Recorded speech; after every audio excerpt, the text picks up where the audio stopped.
మన ఉప్పుగడ్డ గీతా మందిరంలో ప్రతి ఆదివారం పిల్లలకి ఉచితంగా భగవద్గీత శ్లోకాల పఠన నేర్పించడం జరుగుతుంది. వేములవాడ పట్టణ ఆర్యవైశ్య సంఘం తరపు నుండి ఈ యొక్క కార్యక్రమాన్ని ముందడుగు వేశాము. వాళ్ళకి విలువలు పెంపొందించాలని చెప్పి ఈ యొక్క కార్యక్రమాన్ని మొదలు పెట్టాము.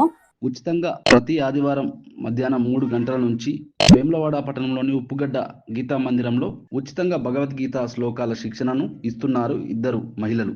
అయితే వేములవాడ పట్టణ ఆర్యవైశ్య మహిళా సంఘం ఆధ్వర్యంలో గీతా మందిరంలో ఉచితంగా భగవద్గీత క్లాసెస్ నిర్వహిస్తున్నామని సంఘం అధ్యక్షురాలు Siddhamsetti Srivani, Siddhamsetti Srivarshini working president local 18కు తెలిపారు.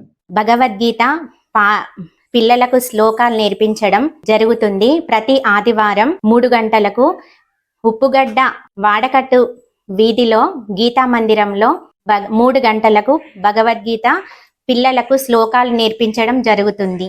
పిల్లల్లో ఈ భగవద్గీత నేర్పించడం చిన్నప్పటి నుండే అలవాటు చేయాలనే ఉద్దేశంతో 11 వారాల నుండి మొదలైన 20 మంది పిల్లల వరకు వస్తుండ్రు.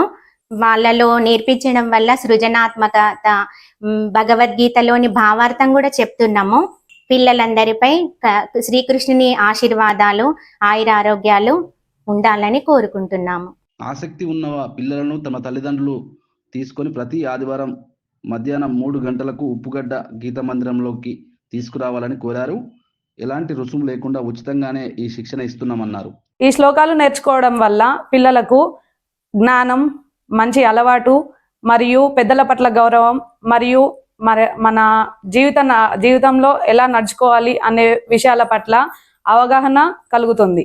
మనకు భగవద్గీత అనేది ఒక ధార్మిక గ్రంథంగా కాకుండా పిల్లలకి ఒక మార్గదర్శకంగా ఉపయోగపడుతుంది అని ఈ చిన్న వయసులో పిల్లలు భగవద్గీతను నేర్చుకోవడం వల్ల వాళ్ళు పెద్ద వయసులో ఉన్నత స్థాయిలో మరియు ఉన్నత ఉద్దేశాలతో ఉంటారని నమ్మి పిల్లలకు ఈ అవకాశాన్ని కల్పించాము. వేములవాడ పట్టణంలోని ఉప్పుగడ్డ వీధిలో గీతా మందిరంలో పట్టణ ఆర్యవైశ్య మహిళా సంఘం అధ్యక్షురాలు సిద్ధంశెట్టి వాణిశ్రీ మరియు వర్కింగ్ ప్రెసిడెంట్ సిద్ధంశెట్టి శ్రీహర్షిని వారు నేటి పిల్లలే రేపటి పౌరులు అనుకొని వారికి మంచి జ్ఞానోదయం కలగాలని చెప్పి వారు భగవద్గీత శ్లోకాలు గత 3 నెలల నుంచి ప్రతి ఆదివారం 3 గంటలకు నేర్పించే కార్యక్రమం ఏర్పాటు చేసినారు.